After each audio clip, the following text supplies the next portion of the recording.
Welcome back, DPReview TV viewers. It is Chris Niccolls here, and I've got another holiday buying guide for you today, but we're going to do things a little bit different today. In the past, we've kind of based our buying guides just on general price point.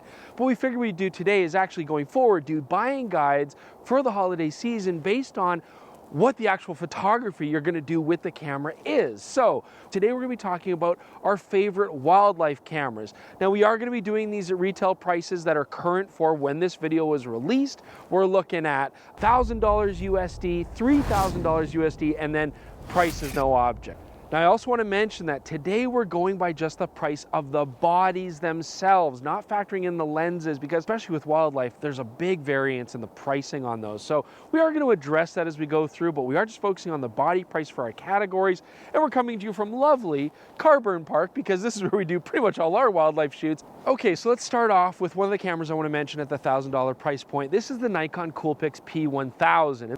The beauty here is you don't have to buy another lens. Everything is contained in the camera body itself. In the case of the P1000, you're getting a 24 to 3,000 millimeter full frame equivalent lens, which is more than you would need for lots of birding and wildlife. There are some downsides, of course. I mean, certainly a lens that long, it can sometimes be hard to hold it stably. If there's any sort of heat distortion or stuff at distance, that could be a problem too. And really primarily, it's that smaller type 1/2.3 sensor. Now, it's 16 megapixels. It's enough detail if you want to identify animals or do amateur work. And if you've got good light, you can get some decent keepers. In low light situations, it might not hold up compared to some of the other cameras we're going to talk about. But for an amateur wildlife photographer or birder, it just makes a lot of sense. You don't have any extra expenses, and actually they are a quite capable tool. The next camera I want to mention is the Canon EOS R10. Even though this is Canon's entry-level RF mount APS-C camera, it actually has some really good capabilities for wildlife, especially at its price point. So first big strength, a very fast mechanical shooting rate with the shutter, 15 frames per second with continuous autofocus. It's incredibly quick.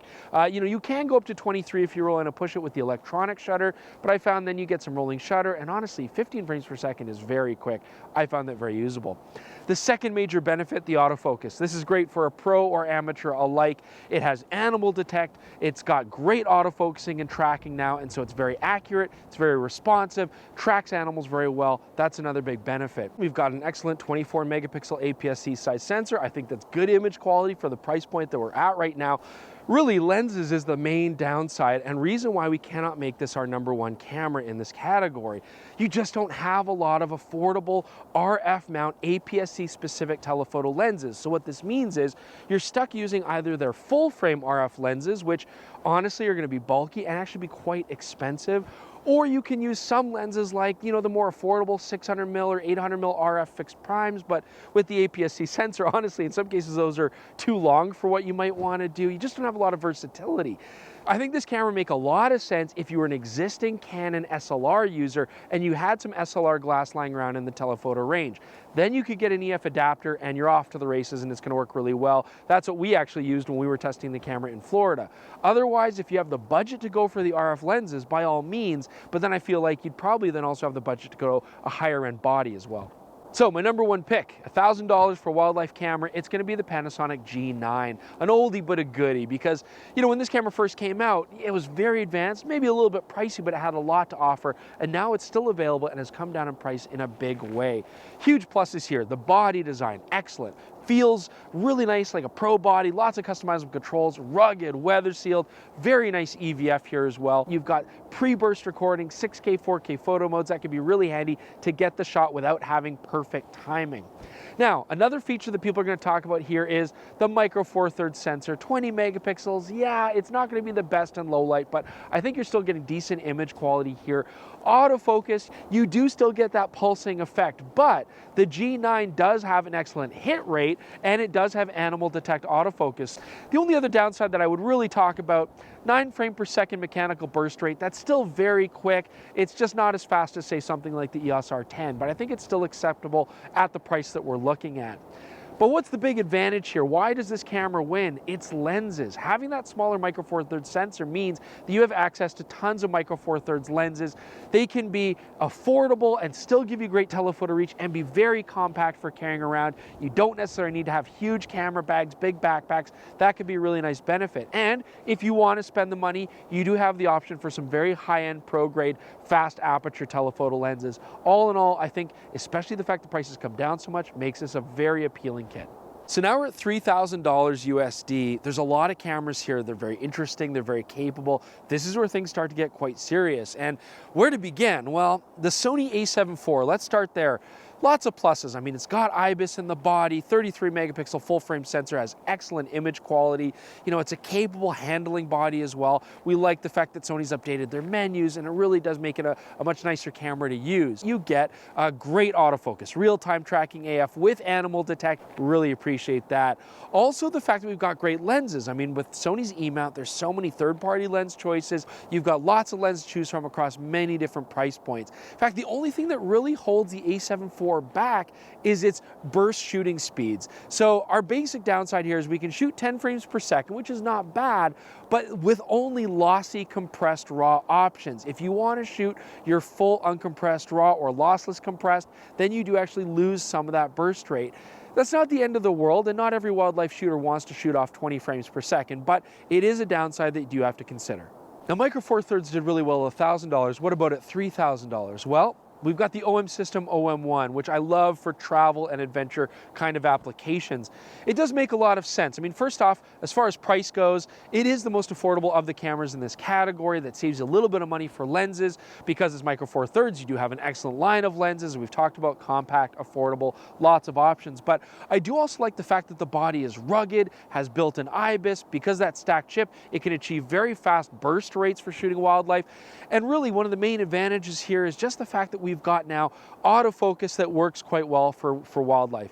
The main downside, though, is at this price point, we are talking about a lot of cameras that are full frame sensors, and there is going to be a difference in image quality. But if you want something compact, very versatile, along with some computational photographic assistance, I think this is a great camera to look at.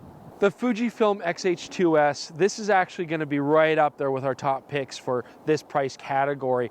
I mean, the camera's an APS-C sensor, 26 megapixels, but it's a stack chip, which allows for very fast burst rates. I like the fact that we can shoot 15 frames per second in mechanical shutter mode, but the electronic shutter modes are very usable. It can shoot up to 40 frames per second. We found the autofocus had difficulty at that burst rate, but certainly 20 and 30 frames per second, it was quite effective. And so that is a really nice advantage when you are trying to capture those tricky moments. The Fujifilm X-H2S also has a rugged body design with IBIS built into it.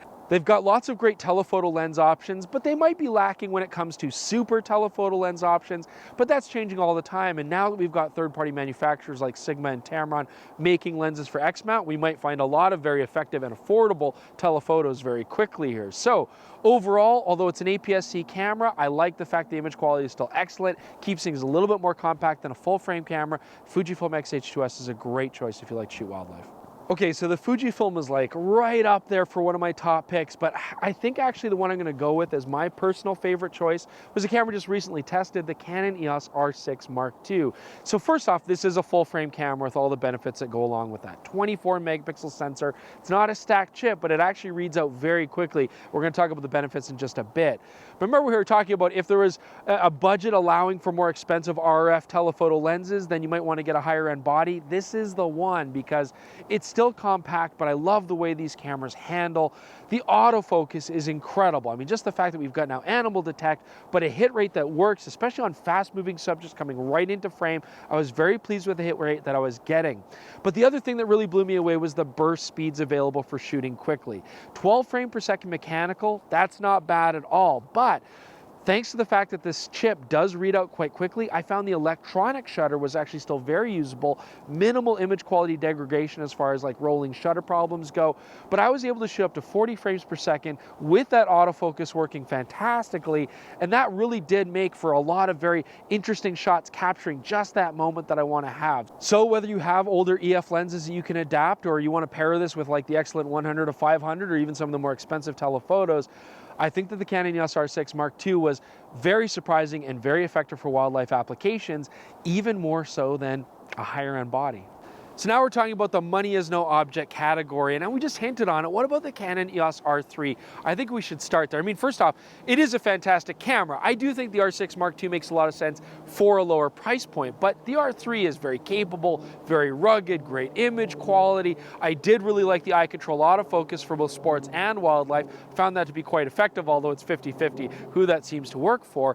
But overall, I just feel that the EOS R3 is more suited for journalism, you know, for sports photography. For wildlife, there are some photographers who approach it like a journalist, but there's a lot who approach it like an artist, and they might want more detail and higher resolution, and that's what the competition is going to offer. So let's go into some of those cameras. Now, before I get into my next real choice, I kind of just want to mention the Sony a7 or 5 because I played with it recently, and just the fact that it's got Sony's most sophisticated autofocus performance and that beautiful over 60 megapixel sensor. For a lot of wildlife photographers, that means the ability to crop in tightly or do really large prints.